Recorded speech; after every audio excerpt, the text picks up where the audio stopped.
Hi, I'm Gidon from thetechnologyman.com. The Hero 8 Black is the latest offering from GoPro. It's a fairly modest upgrade over last year's Hero 7 with improved image stabilisation, convenient video presets and a new frameless mounting system. But in reality, most of us aren't upgrading their action cameras every year, so I'm interested to find out how it compares to the now 3-year-old GoPro Hero 5. There's a new processor, far superior image stabilisation, a 60 frames per second 4K mode, plus a host of other new features. There's also one new feature that's actually a significant downgrade and might just put you off upgrading altogether. In no particular order, I'll cover 10 reasons it might be time to upgrade to the latest and greatest Hero 8 Black, as well as that one reason you might want to wait off. The Hero 5 Black first introduced electronic image stabilisation to the GoPro lineup, but the results were not particularly impressive. 2 years on, the Hero 7 Black much improved on this initial effort with HyperSmooth. And the Hero 8 now has HyperSmooth version 2. I've always been unsure just how good electronic image stabilisation could be, but it's hard to not be impressed by this latest iteration. It's a decent step up from the Hero 7 and a giant leap from the Hero 5. Without a gimbal, action footage from the Hero 5 and previous models was often difficult to watch, despite all of GoPro's marketing videos showing otherwise. Enabling image stabilisation does crop into the video frame by around 10%, and even tighter in the smoother boost mode. But you do have a wide field of view to begin with, so the 10% crop is negligible. The tighter crop of boost mode might not be that significant either, depending on what you're filming. You will need good light for the best image stabilisation, and although much improved over previous models, all stabilisation methods aren't available in all capture modes, which is a little frustrating and can get confusing. HyperSmooth 2.0 High mode is usually the best option with its new improved image stabilisation over the Hero 7, while still impressively maintaining the 10% crop. But you can't use this in many of the higher frame rate slo-mo modes like 4K 60 frames per second or 2.7K 120 frames per second, and you lose boost in these modes too. So you still have to make choices. If you want the best image stabilisation with the option to slow down your footage and maintain a decent resolution, 2.7K at 60 frames per second is probably your best option.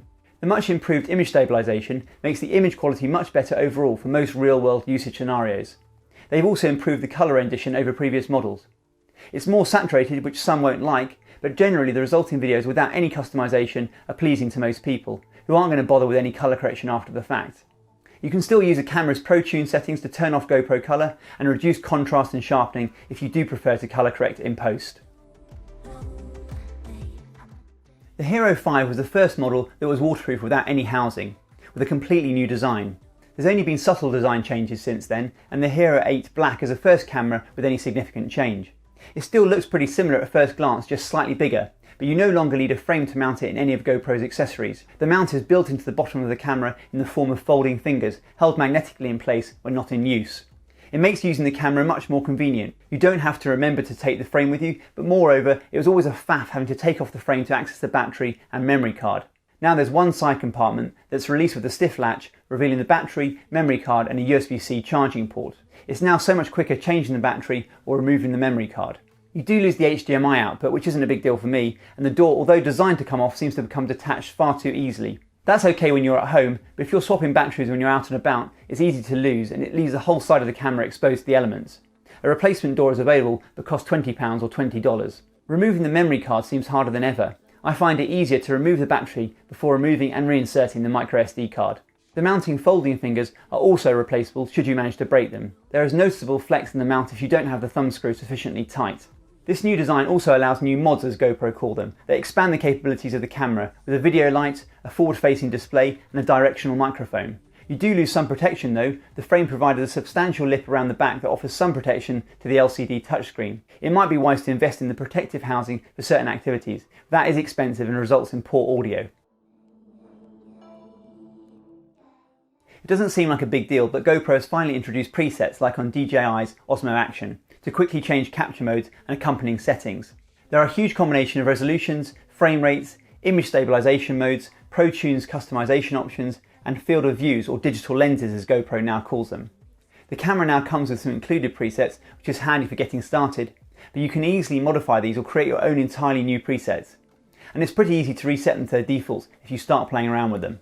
There are also customizable shortcuts that show up on the image capture screen. So you can quickly turn on slow-mo to increase frame rate to slow down later, or adjust the field of view with a digital lens slider. And you can turn boost mode on if you need a little extra stabilisation at the expense of a tighter crop. You can quickly change your shortcuts by holding your finger down on the one you want to configure, and then scrolling down the list with your finger to pick the option you're after, which is easier said than done. You can also configure the on-screen shortcuts from the preset menu. There are still a couple of settings hidden away. Most bizarrely, the option to change frame rate from NTSC to PAL is tucked away under Preferences, General, Anti-Flicker. I like to have all my cameras set to PAL frame rates that are a multiple of 25 frames per second, rather than the default NTSC's multiple of 30 frames per second, mostly used in North and South America and Japan. In 2.7K and 4K modes, you now have a high bitrate setting that bumps the bitrate to 100 megabits per second, matching the DJI Osmo Action. In comparison, the Hero 5 shoots at 60 megabits per second and the Hero 7 at 78 megabits per second. This is a significant jump from the Hero 5, but not a particularly big jump from the Hero 7. The high bitrate is particularly useful if you're going to edit your footage. It's also notable for fast moving shots, although I'm not sure you'll be able to see the difference by the time YouTube has compressed it. The low bitrate mode drops the frame rate back to the Hero 5's bitrate, and is handy if you're going to share your clips without any editing. The smaller file size also saves on storage space. If you're going to change bitrate on the fly, you can add a shortcut. Otherwise, the setting is a little hidden away in the ProTune settings of your preset. Although the same 12 megapixels resolution as the Hero 5, photo quality is far better. Images are perhaps a little too vibrant by default with vivid colours, but like the default video settings, they're perfect for sharing without any further interaction. And you can still choose more conservative settings or even shoot in RAW mode for the most control. There's also the SuperPhoto mode, which is basically an intelligent auto mode that attempts to determine the best image processing to apply to a shot. So for a high contrast image, it might use the HDR option, combining several shots with varying exposures into one ideally perfectly exposed photo.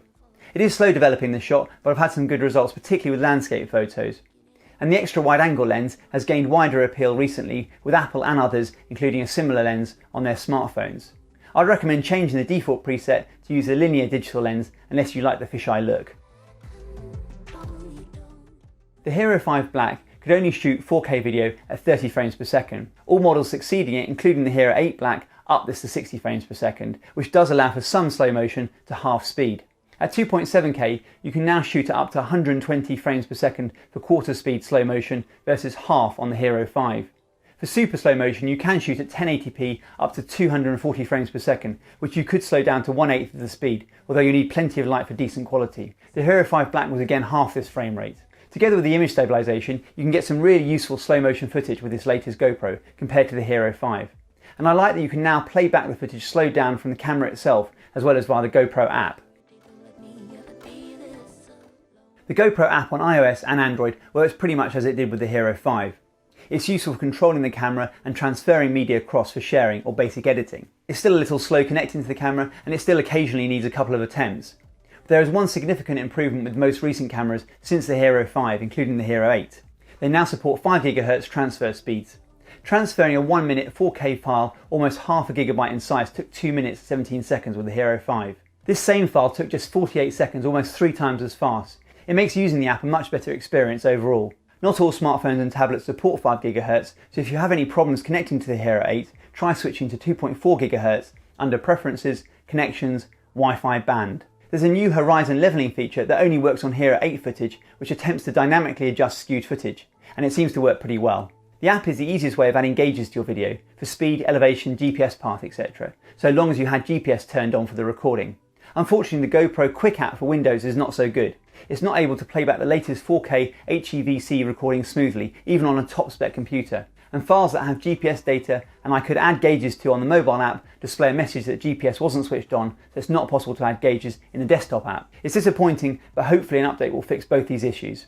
The only reason I have the desktop app installed is to get files off the camera, which then upload automatically to GoPro Plus, their unlimited cloud storage offering, which I'm currently testing. Audio off the new GoPro has been improved. It's clearer with less background hiss, and there's a new front-facing microphone which has been designed to reduce wind noise and seems to do a pretty decent job. This is me testing the microphones on the chest mount, mounted the right way up about 20 centimeters from my chin. And you now have the option of adding the media mod, which includes a directional microphone and a 3.5mm jack for plugging in any mic of your choosing. You can still use the expensive USB-C external mic adapter to plug in your own mic, but it's cumbersome and it exposes the whole side of the camera.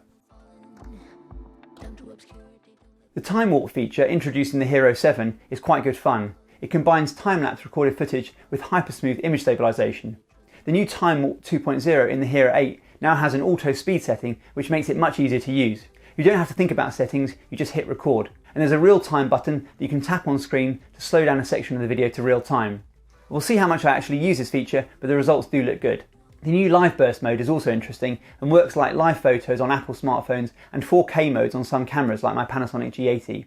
It captures frames 1.5 seconds before and after you press the shutter, and you can then select the frame you want to use from the 90 resulting frames. By default this is set at 8 megapixels, which is basically capturing a frame from a 4K video, but you can increase this resolution to 12 megapixels. You can now also capture in portrait mode, which is handy for quickly sharing with Instagram that favours portrait videos. Both videos and photos will be rotated and the on-screen icons switch accordingly. Finally, you can now live stream via the GoPro app to YouTube and Facebook at 1080p.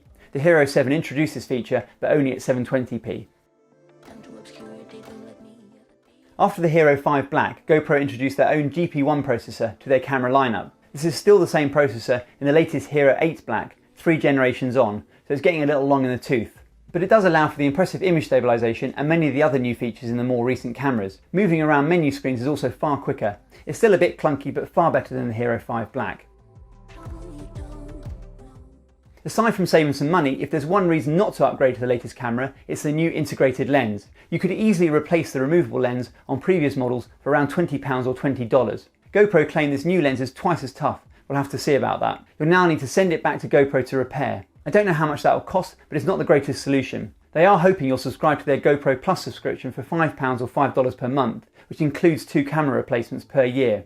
What's slightly hidden away in the small print is that there is still an $80 fee for this service. There are other benefits to the GoPro Plus subscription, like unlimited cloud storage and 50% off some accessories, but a relatively cheap lens replacement was a much cheaper and straightforward solution. There have been some big changes since the 3-year-old GoPro Hero 5 Black, but the only feature really worth the upgrade, for me at least, is the image stabilisation. Most of the other upgrades all fit into the nice to have category, although a lot of them do make the new camera more enjoyable to use. If you're not specifically using the camera for action sports, but just as a general, go everywhere rugged camera, it's probably not worth the upgrade cost. You can get some great results with the older model. You still get the 4K 30 frames per second resolution that's been around since the Hero 4 Black, and you can lower the resolution to get slow motion footage. Plus it's a breeze to replace the lens if the need arises. I can't help but think that a few of the new features in the Hero 8 Black could have been added via a software update, like presets and shortcuts. Even more so if you're thinking about upgrading from the Hero 6 or later. All these models have the same, now 3-year-old GP1 chip. At least big name smartphone manufacturers tend to update the processing power with the release of a new model. If you want the improved image stabilisation, you could also consider the Hero 7 Black, which is a little cheaper, or the DJI Osmo Action at around the same price. Still, for a little extra, the Hero 8 Black does have the new frameless design, which together with the further improvements to image stabilisation do make it a very useful all-round rugged camera. But I'd be interested to hear what you think. Is the Hero 8 Black a worthy successor? What are you currently using, or are you thinking about buying your first action camera? Let me know down below. And as always, if you have any questions, please ask. I read every comment and I'll do my best to respond. I do hope you found this video useful. Please like the video if you did. I'm releasing videos every week on the latest technology and how to get the most out of it, so please make sure you subscribe. It helps more than you think. And don't forget to tap the bell icon if you want to get notified as soon as a new video gets uploaded. Thanks for watching.